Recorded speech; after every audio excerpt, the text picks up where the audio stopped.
consommateurs dans les produits alimentaires. L'association écologiste Génération Future révèle que 70% des fraises contiennent des pesticides qui seraient mauvais pour notre santé. Et plus inquiétant encore, plusieurs échantillons comportent des produits interdits en Europe. Claudine Gilbert, Anne-Lise Berthiaud. Un produit frais, sain en apparence. La fraise, vedette de l'été sur les étals, qu'elle vienne de France, de Belgique ou d'Espagne. Je suis d'origine espagnole, alors du coup je l'ai choisie aussi bien française qu'espagnole. J'achète toujours des fraises françaises, parce que les espagnoles, elles n'ont pas de goût. Je l'ai choisi bio et surtout pas espagnol. Pourquoi ? Parce que je sais que tous les produits espagnols sont traités.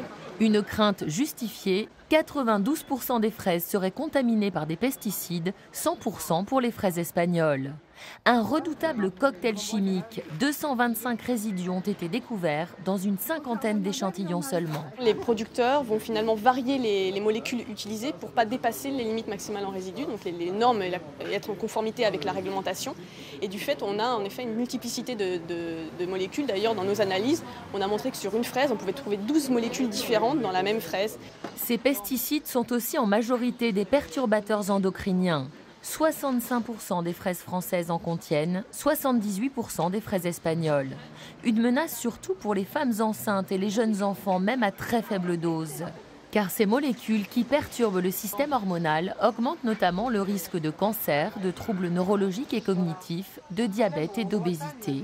Cette enquête révèle enfin l'existence de fraudes massives. 18% des fraises analysées contiennent des insecticides ou des antifongiques interdits par la réglementation.